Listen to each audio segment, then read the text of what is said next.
হযরতে সাইয়েদুনা সুলাইমান আলাইহিস সালামকে আল্লাহ একটা বাদশাহী দিলেন।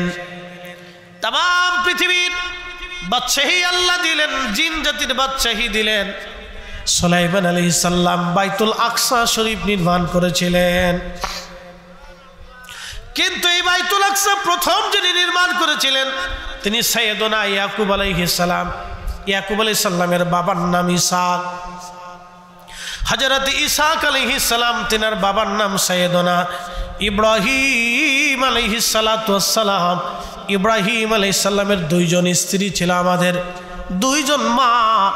একজন মায়ের নাম আম্মাজান সারা আলাইহিস সালাম, আর একজন মায়ের নাম হযরত হাজের আলাইহিস সালাম। আম্মাজান হাজেরার গর্ভে আল্লাহ ইসমাইলকে দিলেন। ইসমাইলকে নিয়ে হযরত ইব্রাহিম খলিলুল্লাহ কাবা শরীফ নির্মাণ করেছিলেন। কাবা বাইতুল্লাহ নির্মাণ করলেন। বাইতুল্লাহর পাথর যখন তিনি গাঁথতে লাগলেন, কাবা শরীফের উপরের দিকে আল্লাহর খলিল উঠতে পারে না। ইসমাইলকে বললেন, বেটারে, কলিজার টুকরা সন্তান আমার জন্য একটা পাথর নিয়ে আসো। ওই পাথরের উপরে চড়ে আমি বাকি পাথরগুলি কাবার উপরে গেঁথে দিব। আল্লাহর খলিল ইব্রাহিমের জন্য পাথর আনা হলো। ওই পাথরের উপরে নবী ইব্রাহিম আলাইহিস সালাম কদম রাখলেন, আর পাথরটা নরম হয়ে গেল, পায়ের সাপ পাথরের মধ্যে লেগে গেল। পাথরটাকে আল্লাহ অটোমেটিক লিফট বানিয়ে দিলেন। অটোমেটিক লিফট মানে কি? সাইয়েদুনা ইব্রাহিম আলাইহিস সালাম ওই পাথরে যখন উপরে পাথর গাঁথার প্রয়োজন হতো, ওই পাথর অটোমেটিকভাবে উপরে উঠে যাইত, আবার আল্লাহর খলিলকে নিচে নামায় দিত। একবার জোরে বলা যাবে কি আল্লাহু আকবার? সেই পাথর আজও কাবায় আছে। কাবা মাকামে মাকামে ইব্রাহিম, মাকামে ইব্রাহিম। পায়ের দাগ এখন আছে মাকাম ইব্রাহিমে। আল্লাহর খলিলের পায়ের দাগ বসে গেছে, পায়ের চিহ্ন এখনো সেইখানে আছে। এখন আপনাদেরকে প্রশ্ন করি, জবাব দিবেন। যারা মাকামে ইব্রাহিম দেখেছেন, আল্লাহর খলিল খালি পায়ে ছিলেন, পায়ের ছাপ বসে গেল, আঙ্গুল মোবারকের ছাপ বসে গেল।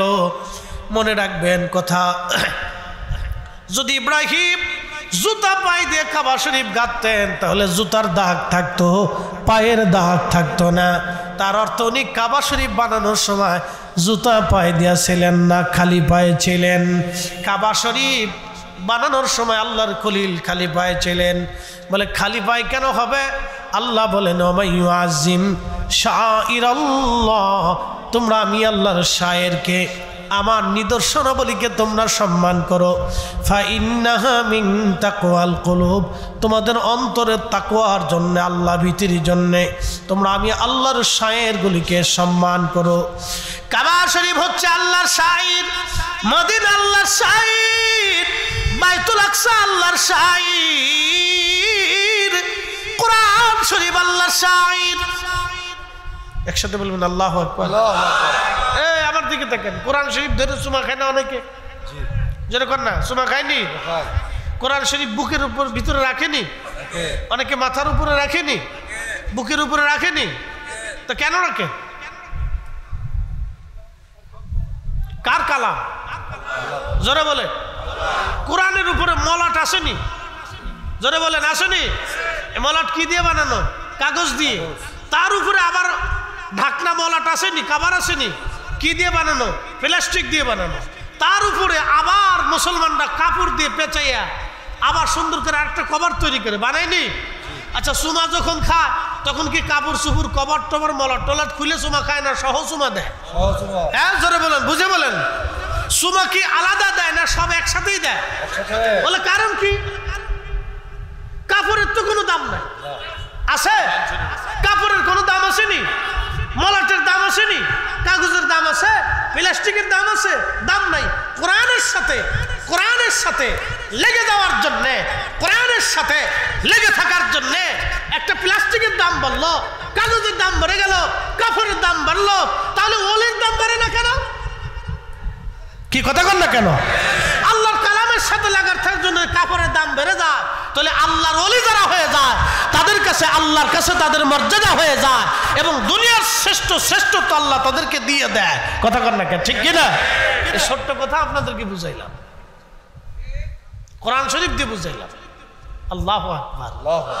ইব্রাহিম আলাইহিস সালাম কাবা গাঁথতেছে খালি পায়। কি পায়? আমি কাবা শরীফ এই বছর হজে যাই দেখি হাজিরা জুতা পাই দিয়ে তাওয়াফ করতেছে। আহা, আমি আফসোসে বললাম, ইস, মুসলমানের সর্বনাশ ডেকে নিয়ে আসতেছে। কি কঠিন মুসলমানদের বিপদ ঢেকে নিয়ে আসবে আল্লাহর কাবাকে অসম্মান করার জন্য। আল্লাহর কাবাকে অসম্মান করার জন্য মুসলমানের বিপদ ধেয়ে আসবে, কাবাকে অসম্মান করার জন্য। নিজে চোখে দেখছি জুতা পাই দিয়ে তাওয়াফ করতেছে। ইস, আপনাদেরকে আরেকটু তথ্য দিয়ে দিই। ওই মুতাওয়াফের ভিতরে যে সাদা অংশ দেখবেন তাওয়াফ করে, এই মুতাওয়াফের ভিতরে 360 জন নবীর মাজার আছে। কাবা শরীফের দরজা বরাবর ইসমাইল আলাইহিস সালামের মাজার আছে, নূহ আলাইহিস সালামের মাজার আছে। একসাথে বলবেন আল্লাহু আকবার। না, জোরে বলেন, আরো জোরে বলেন আল্লাহু আকবার। ওয়ায়ালামু মা ফিল আরহাম, মায়ের পেটের মধ্যে ছেলে আসবে না মেয়ে আসবে এটা আল্লাহ তার নিজের কাছে রাখছে। এই জন্য অনেকেই মেয়ে হইলে বেজার হয়, এরা মূলত আল্লাহর সাথে যুদ্ধ করে। কালকে এক ভদ্রলোক আমার কাছে একটা ছোট্ট বাচ্চা নিয়ে আসছে, কালকে না তার আগের দিন। আমি মাহফিলে গিয়েছি, তো এক ভদ্রলোক ছোট্ট একটা বাচ্চা নিয়ে এসে আমাকে বলতেছে, ফরিদি সাহেব, এই বাচ্চাটাকে জন্ম নেওয়ার পরে তার বাবা তাদের থেকে সম্পর্ক বিচ্যুত করেছে। বললাম কারণ কি? বলে তার ইচ্ছা হলো ছেলে হবে, মেয়ে হয়েছে কেন? আমি বললাম যে এর মতো পৃথিবীতে নাফরমান আর নিকৃষ্ট কেউ হতে পারে না। কি কথা বলেন, ঠিক কিনা? বললাম এর চাইতে নিকৃষ্ট নাফরমান আর কেউ হতে পারে না। আমি বললাম ছেলে হবে না মেয়ে হবে এটা তো আমাদের ইচ্ছার উপরে নেই, এটা গাইনি ডাক্তারের ইচ্ছার উপরেও নাই, পৃথিবীর চিকিৎসা বিজ্ঞানের হাতেও নেই, এটা আল্লাহর হাত। আল্লাহ যাকে খুশি কন্যা সন্তান দেয়, আল্লাহ যাকে খুশি ছেলে সন্তান দেয়। তাই আমি বললাম সে তো আল্লাহর সাথে যুদ্ধ করতে যাচ্ছে, সে তো আল্লাহর সাথে যুদ্ধ করতেছে, কারণ ফায়সালা তো আল্লাহ। এই গর্ভে মেয়ে সন্তান হবে, ফায়সালা তো আমাদের কারণ না, এই ফায়সালা তো আল্লাহর। তো মেয়ে হওয়ার কারণে কেউ যদি বেজার হয় তাহলে সে আল্লাহর সাথে বেজার হইল। কি কথা ঠিক আছে না? কার উপরে বেজার হইল? আল্লাহর উপরে বেজার হইল। তাই বললাম সে তো আল্লাহর সাথে যুদ্ধ করতেছে। এই জন্য ওয়ায়ুনাজ্জিলুল গাইস, বৃষ্টি কখন হবে এটা আল্লাহ জানেন। ওয়ায়ালামু মা ফিল আরহাম, মায়ের পেটের মধ্যে ছেলে হবে না মেয়ে হবে এটা আল্লাহ জানেন। ওমা তাদরি নাফসুম মাযা তাকসিবু গাদা, আগামী মুহূর্তে আগামী সময়ে আপনার জন্য আমার জন্য কি আসতেছে এটা আমরা কেউ বলতে পারি না, এটাও আল্লাহ রেখে দিয়েছে। ওমা তাদরি নাফসুন বিআইয়ি আরদিন তামুত, মানুষ কোথায়, কোন জায়গা, কোন স্থানে, কোন হালতে, কখন, কয় মিনিটে, কয় সেকেন্ডে মারা যাবে এটা আল্লাহ নির্ধারিত করেন, এটা কারো হাতে আল্লাহ দেয় নাই। কথা কোন ঠিক কিনা? যদি ধরেন এক সপ্তাহের জন্য আল্লাহ ঘোষণা দিল যে আমি মানব জাতির হাতে মৃত্যু দিয়ে দিলাম, তাহলে কত কোটি মানুষ পৃথিবীতে মারা যাবে তার কোনো হিসাব নাই। বলে কারণ কি? হিংসা। বলো আমার গরু নিছিল, এই লোক ভালো না, মরে যাক। সবাই চাবে তার দুশ্মনকে মেরে ফেলতে। এই জন্য আল্লাহ মৃত্যুটাকে তার নিজের নিয়ন্ত্রণে, কন্ট্রোলে দিয়ে রাখছে। একসাথে বলবেন আল্লাহু আকবার। কিন্তু এই মৃত্যু থেকে আমরা কেউ পালাইতে পারবো, এই জন্য আল্লাহ কোরআনে বললেন কাইফা তাকফুরুনা বিল্লাহি ওয়া কুনতুম আমওয়াতান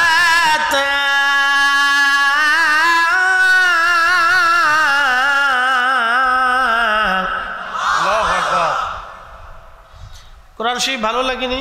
ভালো। আচ্ছা, আমরা কি কোরআন শরীফ ছাড়া? না। একসাথে বলতে, আমরা কি কোরআন ছাড়া? কোরআন ছাড়া কোরআনের বাহিরে যাওয়ার আমাদেরও সুযোগ নাই, কারোই নাই। মুসলিম হিসেবে আল্লাহর কালামের বাহিরে যাওয়ার সুযোগ নেই। এটা এমন একটা কালাম, লা শাক লা রাইবা, কোনো সন্দেহ নেই। তিনি যাহা বলেছেন শাশ্বত। আপনাদেরকে একটা প্রশ্ন করি, আল্লাহ কি স্থায়ী না অস্থায়ী? স্থায়ী। বলে আল্লাহ, আল্লাহু লা ইলাহা ইল্লা হুয়াল হাইয়ুল কাইয়্যুম, আল্লাহ চিরস্থায়ী, চিরঞ্জীব। এখন বলেন, আল্লাহর কালাম কি স্থায়ী না অস্থায়ী? স্থায়ী। আল্লাহ নিজে স্থায়ী, কালামও স্থায়ী। এই জন্য কোরআনে যতগুলি শব্দ আছে সব স্থায়ী। এই যে আজকে দেখতেছেন ইসরায়েল ফিলিস্তিনকে হত্যা করতেছে, ওরা চাচ্ছে প্যালেস্টাইনদেরকে হত্যা করে জমিন থেকে বিতাড়িত করে দিবে, আর আমরা এই জমিন দখল করব। কিন্তু ওরা জানে না সিদ্ধান্ত তো আসমানে হয়ে রয়েছে। ওরা জানে না এই জমিন তো মুসলমানের। ওরা জানে এই বাইতুল আকসা মুসলমানদেরই থাকবে। ওরা জানে বাইতুল আকসা মুসলমানদের ছিল। ওরা জানে বাইতুল আকসা মুসলমানদেরই থাকবে। এটা মুসলমানদের কেবলা, এটা মুসলমানদের সম্পদ।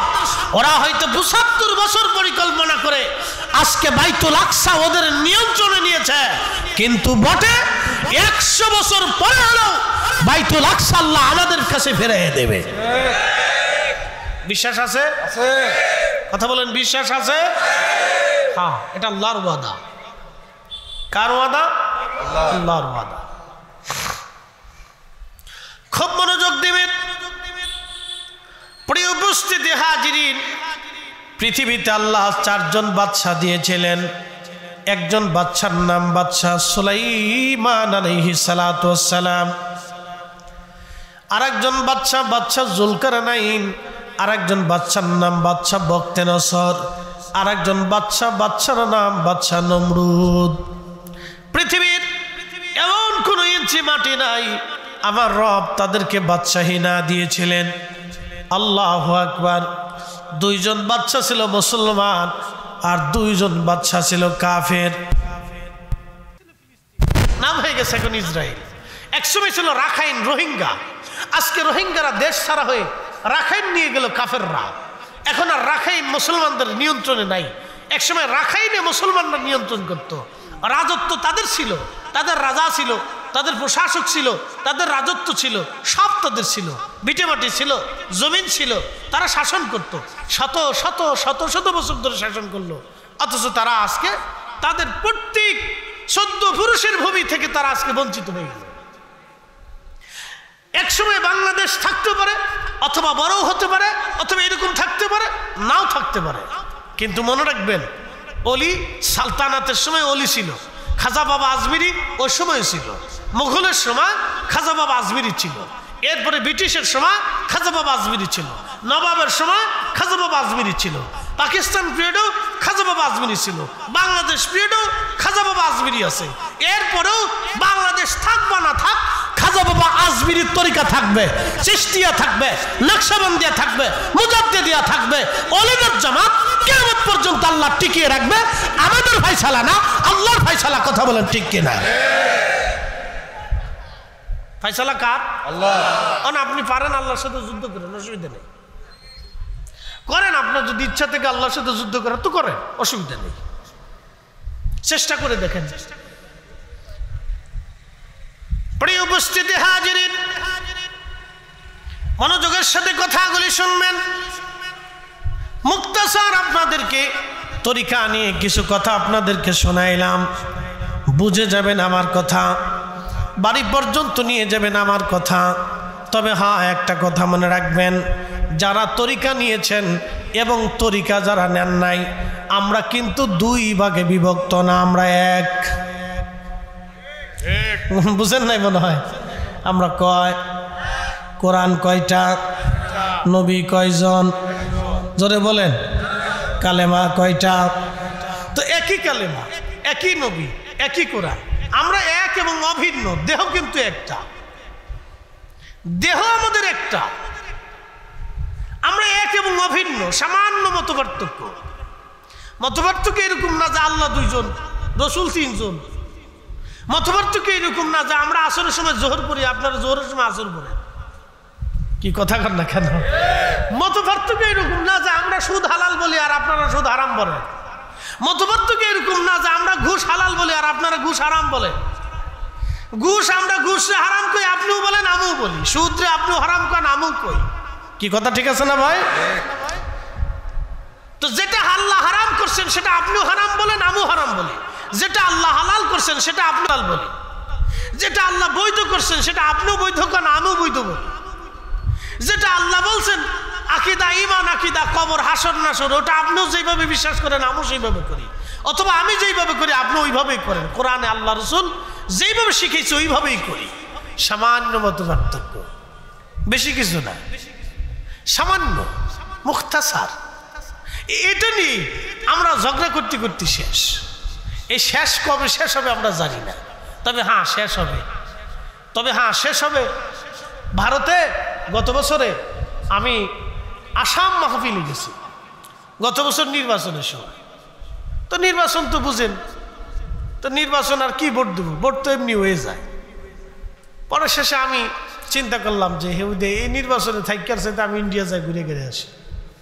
আমি আগেই বিষয় করে কমপ্লিট করে মাহফিল ইন্ডিয়াতে রাখছি। তো আমি ঢোকার সময় তখন এই বর্ডার থেকে বলতেছে আপনি ভোট দিবেন না? আমাকে না, আমার ভোট টোট লাগতো না, ভোট এমনি ওইব, অসুবিধা নাই। তা আমি যাই গে। তা আমি গেলাম মাহফিলে। আমারে নিয়ে গেছে আসামের চরে, ব্রহ্মপুত্র চরে। বিশ্বাস করেন, আসাম গুয়াহাটি বিমানবন্দর থেকে নামার পরে আমার গাড়িতে উঠেছে। তো নিতে নিতে নিতে নিতে স্বরের কাছে যখন নিছে তখন আমার বুকের ভিতর কামড় দিয়ে উঠছে। তা আমি কই ব্যাপার কি, আমার স্বরের ভিতরে কই লয়েছে, সামনে অন্ধকার, কারণ গাড়ির সামনে নিয়ে স্বরের কাছে নদীর পাশে নিয়ে দাঁড়া করেছে। আমার তো বুকের ভিতরে আরো কামড় দিয়ে উঠছে। হাই হাই, আমাদের স্বরে তো খুন খারাপি হয়, ঠিক আছে না? আমাদের স্বর অঞ্চলে কি হয়, খুন খারাপি হয়, খুব মারামারি হয়। আপনি যদি মারামারি কথা শুনেন তো আপনার গা শির উঠবে। বছরের পর বছর খুন খারাপি হয় স্বর অঞ্চলগুলিতে। এ কয়দিন আগে নরসিংদীর স্বরে খুন হয়েছে, 2 গ্রুপে মারামারি। বাপরে বাপ, ডাল সরকি অস্ত্র শস্ত্র যে যা পারছে এতে নিয়ে মারামারি। তা আমি তো ভাবছি যে আমাদের স্বরে যেরকম মারামারি খুন খারাপি হয় তো ওই তো এরকম হইতে পারে। আমি ডরে গাড়ি থেকে, চলন্ত গাড়ি থেকে লাফ দিয়ে নেমে গেছি। আমি বললাম না, আমি সামনে যাব না। তো সবাই যারা নিতে আসছে এরা বলছে যে হুজুর তো ভয় পেয়ে গেছে। তা বললাম আপনারা আমাকে কোথায় নিচ্ছে? তো বলতেছে হুজুর আমরা মাহফিলে নিতেছি। আমি বলি এই স্বরের ভিতরে ফানি চারপাশ দিয়ে কই লইবেন? হুজুর ফানি নাই। তো ফানি নাই তো ফানি দেখা যায়, অদ্দুর ফানি আছে, অদ্দুর ফানি। আমি বললাম গাড়ির ভিতর দিয়ে যাই। আমি বললাম কোন দেশে আসলাম? হুজুর এটাই দেশ, চলেন। তাই বললাম না, আমি যাব না, লোক নিয়ে আসেন, মোটরসাইকেল আনা নাকি। তোরা মোটরসাইকেল নিয়ে আসার পর তখন বিশ্বাস করছি না, ঠিক আছে মাহফিল হইব। পরে লয়ে গেছে স্বরের ভিতরে।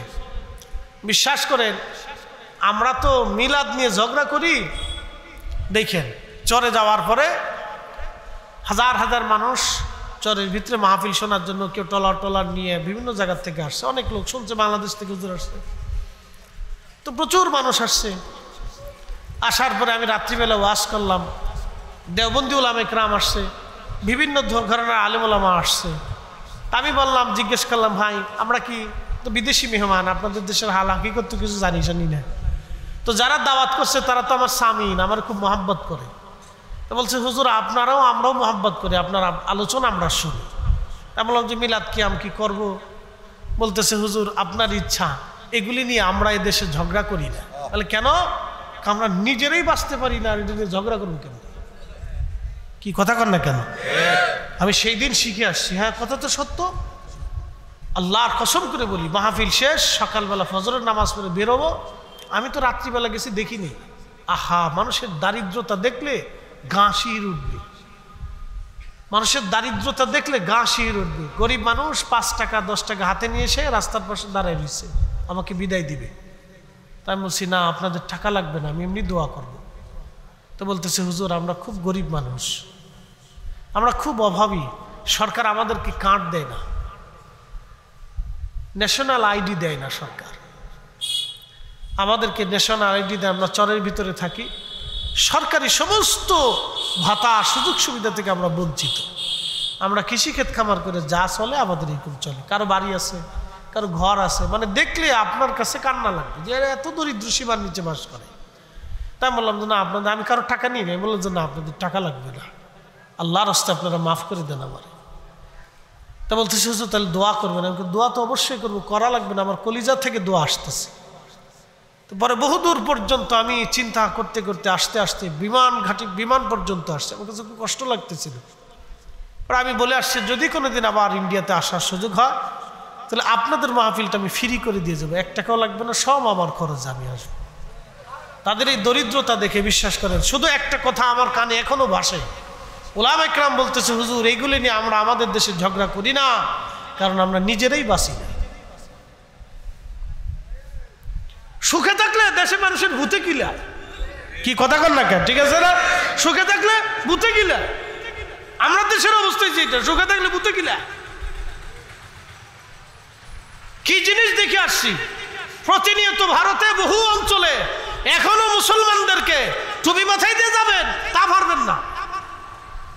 আমি ফুরফুরা শরীফ গেছি, ফুরফুরা শরীফে যাওয়ার পরে ফুরফুরা হুজুর কেবলার নাতি আমার তার বেডরুমে বসেইয়া খাবার দাবার শেষে আমাকে বললেন, ফরিদি সাহেব আপনি বাংলাদেশ থেকে আসছেন, আপনার আলোচনা শুনি ভালো লাগে, কিন্তু আপনি যখন যাবেন তখন একটু কেয়ারফুল অবস্থায় যাবেন, কারণ এমনও অঞ্চল আছে ওরা যদি দেখে আপনার মাথায় টুপি, তো টুপি কেড়ে নিয়ে আপনার সাথে দুষ্টুমি করবে, আপনি কিন্তু রাগ করবেন না তখন, তো ওরা আপনাকে মারবে, আঘাত করবে, আপনি বিদেশি মেহমান।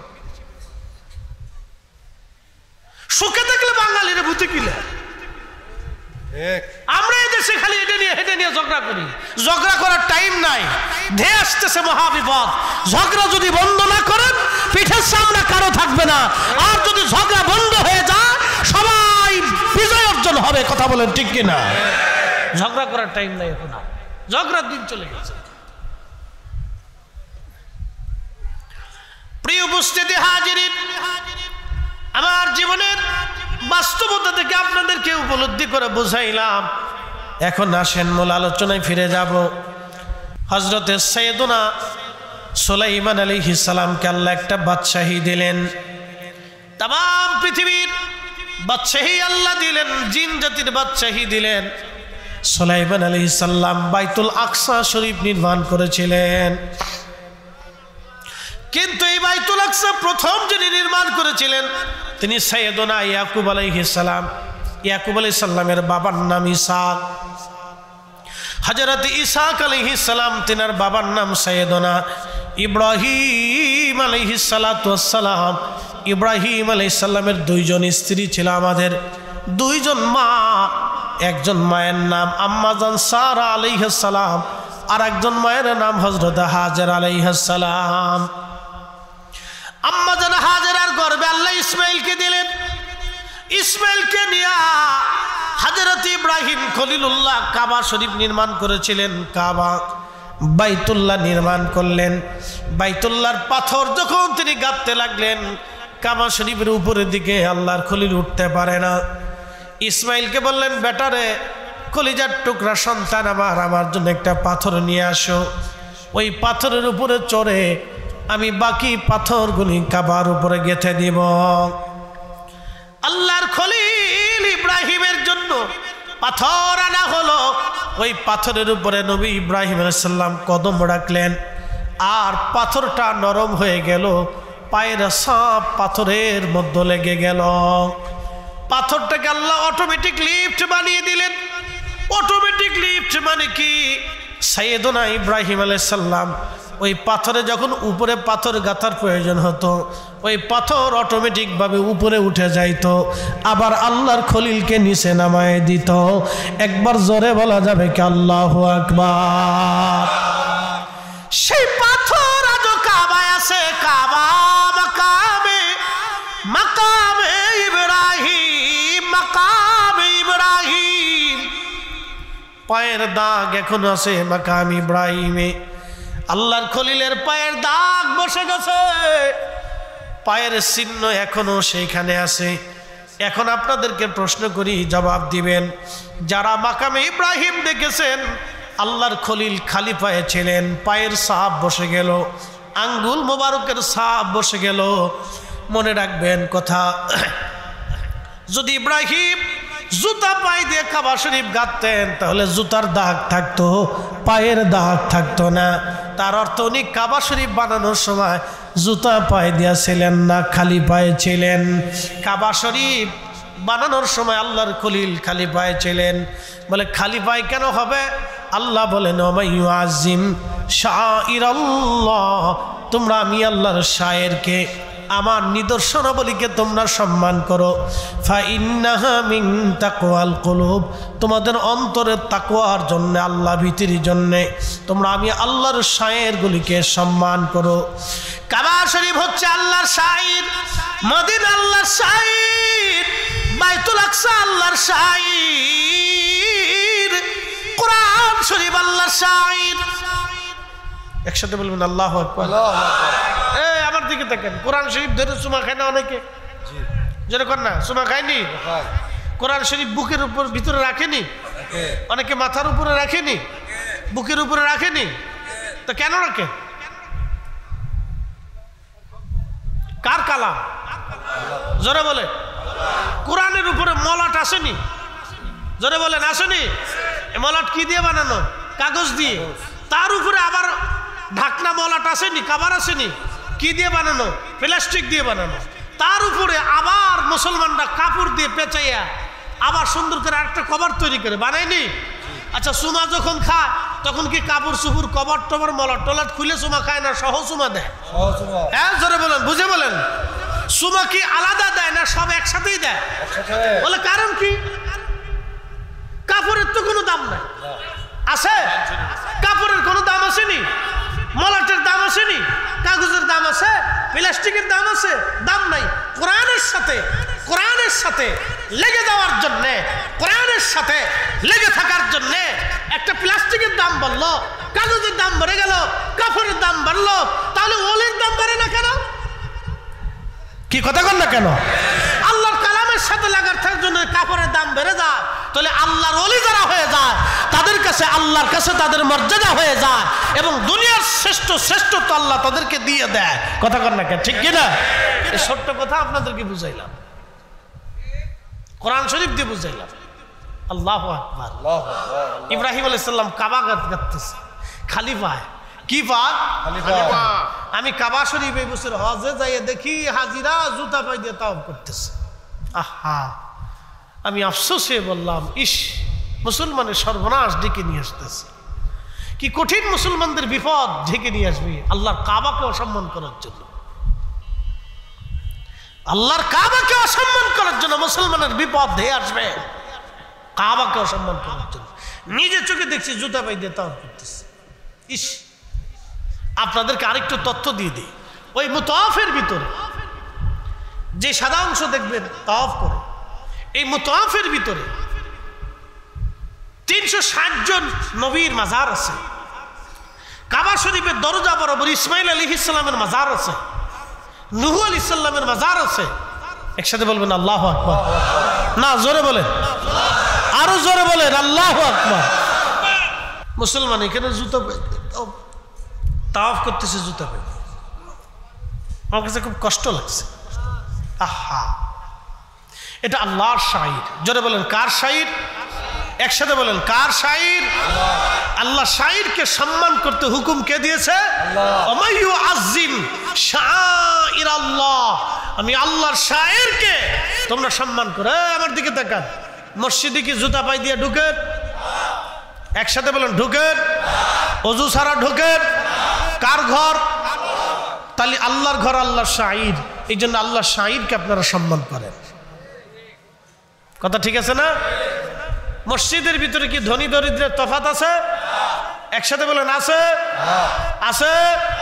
কিন্তু বড় দুর্ভাগ্য, আমরা বিরাট বড় সুদ করেছি সভাপতি।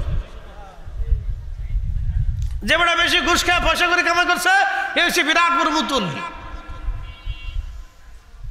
উচিত কথার বাদ নাই। কি কথা কন না কেন? উচিত কথার বাদ নাই। মুসলমান শুনিয়া যান, মসজিদ আল্লাহর শাইর, আল্লাহর শাইর। এই জন্য আল্লাহর ঘরে আপনারা সম্মান করেন। আহা, আমি আমার মূল আলোচনার দিকে চলে যাই। একেবারে লম্বাও করব না, ছোটও করব না। কেন আপনারা অলিদেরকে ভালোবাসবেন তাও বলে দিয়ে দিলাম। কেন আল্লাহর অলিদেরকে সম্মান করবেন তাও বলে দিলাম। কেন আল্লাহর সাথে লেগে থাকবেন তাও বলে দিলাম। যদি কাগজের টুকরার দাম বেড়ে যায় আল্লাহ আর কোরআনের সাথে লাগার কারণে, তাহলে আমরা আল্লাহর মহাব্বতের সাথে লেগে থাকলে আমাদেরও দাম আল্লাহর দরবারে বেড়ে যাবে। কথা বলেন ঠিক কিনা? আমার মাথায় কি? জোরে বলেন। এই পাগড়ি এবং টুপি আমার মাথায়, মনোযোগ দিবেন। পাগড়ি এবং টুপি আমার মাথায়, এটাও একটা কাপড়, এটাও একটা কাপড়। আবার আমার পায়জামার কাপড়ও কাপড়। যারা লুঙ্গি পরছেন তাদেরটাও কাপড়, যারা মোজা পাই দিছেন তাদেরটাও কাপড়, যারা লেংটু পরছেন তাদেরটাও কাপড়। টুপি পরে গেলে মানুষ উঠাইয়া সুমা খায়, আরে টুপিটা পরে গেছে। কিন্তু লেংটু পরে গেলে উঠে সুমা খাই না। বুঝে গেছে? বলে লেংটু পরে গেলে সুমা খায় না, কিন্তু টুপি পরে গেলে সুমা খায়। বলে কারণ কি? আল্লাহর নবী এই টুপিটাকে মাথায় ধারণ করেছে। আল্লাহু আকবার। না না, জোরে বলে। নবীজির সুন্নতের কারণে, মাথায় দেওয়ার কারণে টুপির দাম, কাপড়ের দাম বেড়ে বহুগুণে হয়ে গেল। আরে রসুলের সুন্নতের কারণে যদি টুপির দাম, নবী মাথায় দেওয়ার কারণে যদি টুপির দাম বেড়ে যায়, একটা কাপড়ের দাম বেড়ে যায়, তাহলে রসুলের দাম কত? আপনি এবার হিসাব করে বসেন, ওই নবীর দাম কত? ওই নবীর দাম বেগৈরি হিসাব, একেবারে সীমানাহীন মর্যাদা। কথা বলেন ঠিক না? সীমানাহীন মর্যাদা, সীমানাহীন মর্যাদা। তার মর্যাদা নিয়ে কোনো প্রশ্ন হবে না, তার মর্যাদা নিয়ে কোনো বিতর্ক হবে না, তার মর্যাদা নিয়ে কোনো দলিল আদিল্লার তর্ক বিতর্ক হবে না। সীমাহীন মর্যাদা, সীমাহীন মর্যাদা আল্লাহ তাকে দিয়েছেন।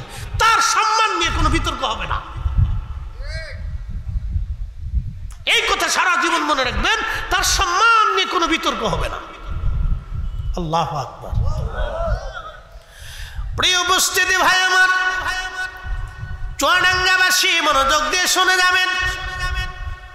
হযরতে সুলাইমান আলাইহিস সালামের কথা বলছিলাম। নবী সুলাইমান আলাইহিস সালাম, আল্লাহু আকবার, তিনি বাইতুল আকসা মসজিদ নির্মাণ করলেন। এত দামি দামি পাথর তিনি আনলেন। ওই পাথর আনার পরে পাথর দিয়ে মসজিদ বানাইলেন। তাফসীরে রুহুল বয়ানের ভিতরে আল্লামা ইমাম ইসমাইল হাক্কি বুরুসি রহিমাহুল্লাহ তিনি লেখেন, 16 মাইল দূর থেকে রাতের আধারে ফিলিস্তিনের নারীরা সুই দিয়ে ওই পাথরের আলোতে কাঁথা সেলাই করত। চিৎকার মেরে জোরে বলেন না মারহাবা। আল্লাহুম্মা সাল্লি আহা, জবান খুলে।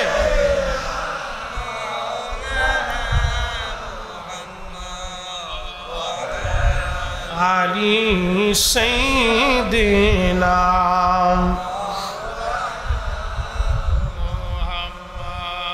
কখনো তোমাকে যদি ভুলি, কখনো তোমাকে যদি ভুলি, হেদায়েতের আলো জেলে নিয় কাছে তুলি। কখনো তোমাকে যদি ভুলি, হেদায়েতের আলো জেলে নিয় কাছে তুলি। ঠাই দিও প্রিয়তম গো, ঠাই দিও প্রিয়তম অগো মহিয়ান। তুমি রহমান, তুমি মেহেরবান। অন্ধ গাহে না শুধু তোমারি গুণগান, অন্ধ গাহে না শুধু তোমারি গুণগান। বুঝেও বুঝে না তবু শান, তুমি রহমান।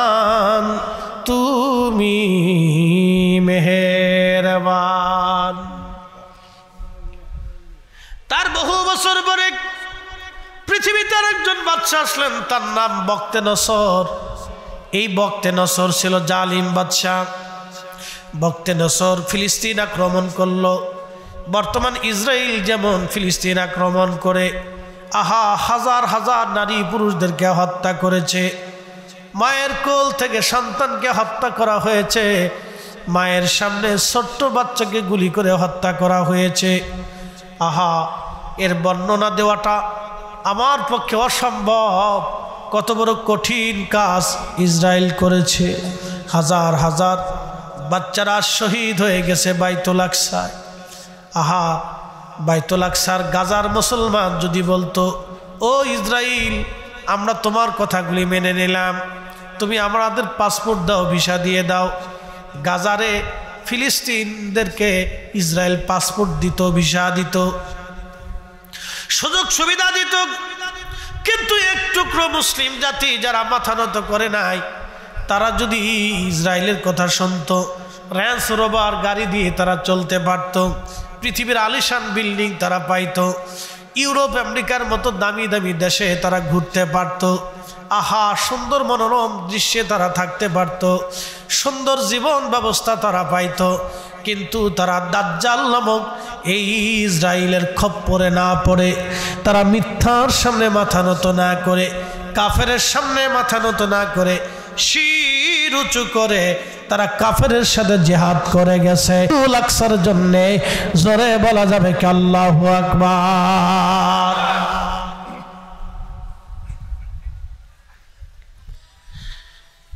এই গাজার ফিলিস্তিনিদের জন্য আগামী 26 তারিখে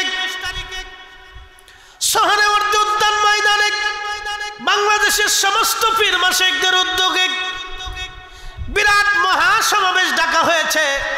জনসমুদ্র হবে ঢাকা আগামী 26 তারিখে। বাংলাদেশ থেকে সারা রন্দে রন্দে থেকে লক্ষ লক্ষ মানুষ আগামী 26 তারিখে আসবে ইনশাআল্লাহ। বিশ্ব জাকির মঞ্জিলের কর্ণধার মোহাম্মদ মিয়া ভাইজান মুজাদ্দিদি তিনি একাত্মতা পোষণ করে বলেছেন, আমি সর্বাত্মক সহযোগিতা করব, কারণ ফিলিস্তিনের মুসলমানদের পক্ষে তাদের স্বাধীনতার জন্য স্লোগান দেওয়া এটা আমাদের ঈমানি দায়িত্ব। কথা বলেন ঠিক কিনা? আজকে কয়েকদিন ধরে ঘুম নাই আমার। সারা বাংলাদেশের সর্বমহলের যোগাযোগ, ফোনে ফোনে এখানে সেখানে সব ব্যবস্থাপনা ইনশাল্লাহ সে একবারে প্রথম মিটিং থেকে শুরু করে শেষ সময় পর্যন্ত লেগে আছে ইনশাল্লাহ। একসাথে বলবেন আল্লাহু আকবার। প্রথম মিটিং এর ভিতর থেকে কেন্দ্রীয় কয়েকজনের ভিতরে একজন, প্রথম মিটিং থেকে শুরু করে সর্বাত্মকভাবে লেগে আছে। বাংলাদেশের প্রত্যেকটা দরবারকে রাজি করাচ্ছি এই প্রোগ্রামটাই মাঠে নামানোর জন্য। বলে কারণ কি? আমাদের কোনো স্বার্থ নাই বাপ। বলে হুজুর, আমরা স্লোগান দিলে কি ফিলিস্তিনিদের স্বাধীনতা হবে? আমি তাও জানি, হতেও পারে নাও পারে। তাহলে প্রশ্ন রাখবেন, তাহলে আমরা কেন করব? 12 তারিখেও একটা হয়েছে, যথেষ্ট সুনাম তারা অর্জন করেছেন, সারা ওয়ার্ল্ড ব্যাপী এটা ছড়িয়ে গেছে, আমরা প্রশংসা করি। এখানে আমাদের 3 গ্রুপের সম্মানিত কেন্দ্রীয় নেতৃবৃন্দ এই প্রোগ্রামগুলিতে উপস্থিত ছিল 12 তারিখেও। অনেকে বলেন যে আপনারা ছিলেন না, এটা ভুল কথা। আমাদের সারসিনার প্রতিনিধি ছিল, জৈনপুরের প্রতিনিধি ছিল, ফুলতলির প্রতিনিধি ছিল, আহলে সুন্নাত ওয়াল জামাতের এক অংশের প্রতিনিধিরা ছিল। তো তারাও সুনাম করেছে। তো আমরাও চাই আরো বেগবান হোক, সারা ওয়ার্ল্ড জানাজানি হোক। পার্শ্ববর্তী দেশ ভারতে মুসলমানদের ওয়াকফ আইনের নাম দিয়ে মুসলমানদের উপরে অত্যাচারের স্টিম রোলার অলরেডি 200 মসজিদ মাদ্রাসা ভেঙে ফেলে দেওয়া হচ্ছে। আচ্ছা, আপনাদেরকে প্রশ্ন করি, জবাব দিবেন তো। ভারতের ওয়াকফ আইনের নাম দিয়ে যখন মসজিদ ভাঙছে, তখন কি মসজিদ ভাঙার সময় দেখছে এটা শিয়ার মসজিদ না সুন্নির মসজিদ, না এটা জামাতির মসজিদ না কওমির মসজিদ? এটা কি ওরা দেখছে? ওরা ভাঙার সময় মসজিদ ভেঙেছে, ওরা আল্লাহর ঘর ভেঙেছে। কথা কন না কেন? ঠিক কিনা? ওরা কার ঘর ভাঙছে? কথা কন না কেন? কার ঘর? ইসরায়েল যখন ফিলিস্তিনে বোমা মারছে তখন কি দেখছে কোনটা শিয়া কোনটা সুন্নি? না না, তা দেখে নেই। ওরা বোমা মারার সময় সবার উপরেই বোমা মারছে, সবার উপরেই মারছে। প্রিয় চুয়াডাঙ্গাবাসী হাজিরিন, মনোযোগ দিবেন। বাইতুল আকসার কথা বলছিলাম। আজ কঠিন পরিস্থিতি, ভয়াবহ অবস্থা গাজার মুসলমানদের বর্ণনা করার মতো কোনো অপেক্ষা রাখে না। তাদের কান্নার আওয়াজ আসলে অনেক রাত আপনি ঘুমাইতে পারবেন না যদি অন্তরে বিবেক থাকে। তাদেরকে নির্মমভাবে যেইভাবে হত্যা করা হচ্ছে এগুলি একেবারে বর্ণনাতীত, আহাগণ হত্যা।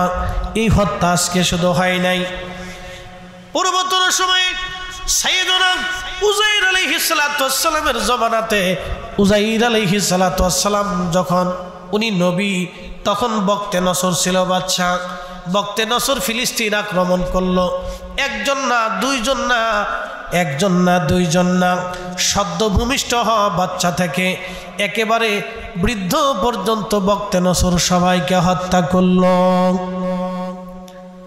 আল্লাহ ডাক দিলেন, উযাইর একটা বার তুমি বাইতুল আকসা ঘুরে দেখে আসো। সাইয়েদুনা উযাইর আলাইহিস সালাতু ওয়াস সালাম এক মশক পানি নিলেন এবং কিছু আঙ্গুরের রস নিলেন আর কিছু রুটি নিলেন। রুটি নিয়ে সাইয়েদুনা উযাইর আলাইহিস সালাম রওনা করলেন। যেতে যেতে যেতে যেতে উযাইর বাইতুল আকসার পাশে গেলেন। বাইতুল আকসার পাশে যাওয়ার পরে উযাইরকে আল্লাহ বলেন, উযাইর দেখো বাইতুল আকসার হালত কি। উযাইর আলাইহিস সালাম বাইতুল আকসার পাশে দাঁড়ায় দেখলেন, হায় হায় পুরা বাইতুল আকসা বিরান হয়ে গেছে, শুধু লাশ আর লাশ পড়ে আছে, মানুষের মৃতদেহ পড়ে আছে, শিয়াল কুকুরে মানুষের গোশতগুলি কামড়ায় কামড়ায় টেনে টেনে ছিঁড়ে ছিঁড়ে গোশতগুলি খাচ্ছে। এই অবস্থা দেখে উযাইর আলাইহিস সালাম আল্লাহকে বলেন, হে রব, এত সুন্দর শহর আজ বিরান হয়ে গেল, আল্লাহ এই সুন্দর শহর পুনরায় নির্মাণ করা কি আর সম্ভব? আল্লাহ বলেন, উযাইর বললি কি, ইন্নামা ইযা আরাদা শাইআন আইয়াকুলা লাহু কুন ফায়াকুন। আল্লাহ ডাক দিলেন, উযাইর আমি মালিক শুধু বলি কুন হয়ে যাও, সাথে সাথে আল্লাহ ফায়াকুন হয়ে যায়, দেরি হয় না, দেরি হয় না। চিৎকার মেরে জোরে বলেন আল্লাহু আকবার। রবকে, না না একসাথে বলেন রবকে। সাইয়েদুনা উযাইর আলাইহিস সালাতু ওয়াস সালামের দুর্বল দুর্বল লাগতে লাগলো তন্দ্রা। এখানে যেমন একটা আম গাছ আছে জায়গায় জায়গায়, এখানে এরকম জলপাই গাছ হতো, জৈতুনের গাছ। কোরআনে আল্লাহ বলছেন, ওয়াত্তিনি ওয়াজ্জাইতুনি ওয়াতুরি সিনিন, এই জৈতুনের কসম আল্লাহ করেছেন। আল্লাহর নবী বলেন, উম্মত তোমরা যদি তাড়াতাড়ি বৃদ্ধ হতে না চাও তো জৈতুনের তেল খাও এবং জৈতুনের তেল গায়ের মধ্যে লাগাও যদি তাড়াতাড়ি বৃদ্ধ হতে না চাও। আল্লাহর নবী উযাইর জৈতুন গাছের সাথে তিনি গাধা বাঁধলেন, জৈতুন গাছের নিচে তিনি শুয়ে ফেলান দিলেন। তন্দ্রা এসে গেল, ঘুম ঘুম এসে গেল, ঘুম ঘুম এসে গেল। হযরত উযাইর আলাইহিস সালামের ঘুম এসে গেল, তিনি ঘুমিয়ে পড়লেন। ঘুমের মধ্যে আমার আল্লাহ রুহু নামক ইঞ্জিনটা নিয়ে চলে গেল। ওয়া ইন্না ইলাইহি রাজিউন, আমরা আল্লাহর কাছে ফিরে চলে যাব। একদিন মাটির ভিতরে হবে ঘর রে, মন আমার কেন বান্ধ দালান ঘর, মন আমার কেন বান্ধ দালান ঘর। ঠিকানা কোন জায়গা? কবর। আচ্ছা, বাংলাদেশের বসুন্ধরা গ্রুপের মালিক যখন মারা গেলেন, ৮০,০০০ কোটি টাকার সম্পদ রেখে মারা গেলেন, ওনার কবরে কাফনের কাপড় কয় টুকরা? জোরে জোরে জোরে বলেন, না না জোরে বলেন, কয় টুকরা? ওনার সম্পদ কত? ৮০,০০০ কোটি। ১,০০০ টাকার নোট দিয়ে বান্ডিল দিয়ে ১ লাখ টাকার বান্ডিল করে যদি এখানে দেওয়া হয় তো আপনারা বস্তা ভরে নিয়ে সারতে পারবেন। এত টাকা, ৮০,০০০ কোটি। আল্লাহু আকবার। কাফনের কাপড় কয় টুকরা? না না জোরে বলেন, কয় টুকরা? 3 টুকরা, এর 1 টুকরা বেশি পাবে না। মাটি কবর কয় হাত? না, জোরে বলতে হবে, কয় হাত? আমার জন্য কয় হাত? না চিন্তা করলেন ফরিদ হিসাবে আমরা মজার ওয়ার শোনাই তো হেরে 4.5 হাত দিয়ে দিই, সুযোগ আছে? নাই। আবার আর যার 100 টাক জমি নেই তার চিন্তা করলেন যে হেতা গরিব মানুষ ভিক্ষে শিক্ষে করে খা, তো তারে আমরা 2.5 হাত দিয়ে দিই, সুযোগ আছে? কয় হাত? জোরে বলেন, কয় হাত? কাফনের কয় টুকরা? কাফনের কয় টুকরা? জমিন কয় হাত? তাহলে যারা জমিন নিয়ে মারামারি করেন এটা বৃথা মারামারি। আসতে কোন কে? জোরে বলে। যারা জমি নিয়ে মারামারি করে এটা বৃথা মারামারি, নিজেও জানে না যে 3.5 হাত বরাদ্দ। আমি দেশে গেছি বহুদিন, আমার তো জমি জমা দেখার সুযোগ হয় না। তো বড় ভাই বললো তুই অনেকদিন পরে আসছিস, তাই একটা জমি দেখে যা। তাহলে আমার এত সময় আছে কেন, একটু ঘুরে ঘুরে দেখে। তো পশ্চিম পাড়া আমাদের জমি দেখতে গেছি, তো দেখি পার্শ্ববর্তী জমি এক চাষা, সে আল ঠেলতে ঠেলতে ঠেলতে ঠেলতে বাঁকা করে ফেলছে। তাই বললাম কাকা আমি তো ছোটকাল থেকে সোজা দেখছিলাম, তো বাঁকা হয়েছে কেমনি? কেন আমি পাই। বলতেছে তোমাদের ভিতরে আমি পাই। তাহলে কাকায় সামান্য আধাত জমি নিয়ে আপনার সাথে ঝগড়া করবো না। আপনি যদি পান তাহলে আপনি আমার বাঁচাই দিলেন, আর যদি আপনি না পান, আপনি জোর করে নেন, তাহলে কিয়ামতের ময়দানে আপনার সাথে আমার দেখা হবে। সেদিন কিন্তু আমি হারে হারে বুঝে বুঝে ফাট্টু পাই করে নিয়ে যাব। পরের তারিখ যায় দিয়ে সোজা হয়ে গেছে। তার মানে আল্লাহর বান্দা ভয় পাইছে, এটা ভালো গুণ। ভালো গুণ কিন্তু মারহাবা কান না, এটা কি গুণ? ভালো গুণ। সে আল্লাহর ভয় পাইছে না, সত্য বলে গেছে। মৌলানা সাহেব সত্য বলছে। আমি বলছি যে কাকা আপনার সাথে তো আমি ঝগড়া করবো না, আমার তো ঝগড়া করার এখন বয়সও না, আর আমি সেই ব্যক্তিও না, আমার সম্ভবও না।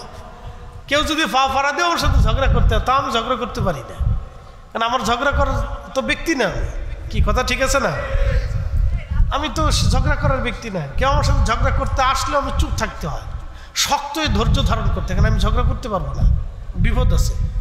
তো মানুষ জানাজানি করলে যে একজন আলেম ঝগড়া করতেছে, এই জন্য আমি চুপ থাকি, শক্ত হয়ে থাকি, ঝগড়া করা যাবে না। বলছি না কাকা আমি তো ঝগড়া করার ব্যক্তি না, আমার সম্ভবও না। তা আপনি যদি পান তো আমার বাসায় দিলেন, আর যদি না পান তো কিয়ামতে আমি পাই করে বুঝিয়ে দিয়ে নিব। ডরাইছে বেটা আল্লাহ। তো যাই হোক, আমরা এই যে জমি নিয়ে ফাড়াফাড়ি মারামারি করি, এটা বৃথা। যদি আমরা বুঝতাম মাত্র 3.5 হাত বরাদ্দ, বেশিও না কমও না। আচ্ছা চুয়াডাঙ্গাতে 100 বিঘা জমির মালিক ছিল না? আছে না? 100 বিঘা। আপনাদের দেশে কয় শতকে বিঘা? আমাদের দেশে 52 শতকে। বা আচ্ছা, আমাদের দেশে 52 শতকে বিঘা। তা আমার পরদাদা ছিল হচ্ছে মোল্লা, মানুষ থেকে মোল্লাজি বলতো। সে ঘোড়ার পিঠে চড়ে সারা অঞ্চলে মোল্লাগিরি করতো, তার খুব সম্মান করতো মানুষ। কোথাও দোয়ার হলে ওনাকে ডাকতো, সালিশ দরবার হলে ওনাকে ডাকতো, বিচারের জন্য ডাকতো। তো মানুষ বলতো মোল্লাজি, মোল্লাজি বলতো। আমার ওই আব্বার দাদা আর কি। তো ওনার হয়তো দোয়া আমার জন্য আছে, যেন ওনার 10 গ্রামের মোল্লা ছিল আর আমার সারা দেশের মোল্লা বানাইছে, বুঝছেন? দোয়া আছিল আর কি। তো এই মনোযোগ দেন, উনি ন্যায় বিচার করতো, অন্যায় বিচার করতো না। তখনকার দিনের মানুষ আল্লাহর ডরাইতো, তারা ভয় পাইতো। তা আমার দাদার বাবার দাদা মারা গেছে। যখন তিনি মারা গেছেন, আমার আব্বা বলতেন আমার দাদার তখন 400 বিঘার সম্পত্তির মালিক ছিল। আমার আব্বা বলতেন যে আমার দাদা যখন মারা গেলেন তখন 400 বিঘা সম্পত্তির মালিক ছিল আমার দাদা।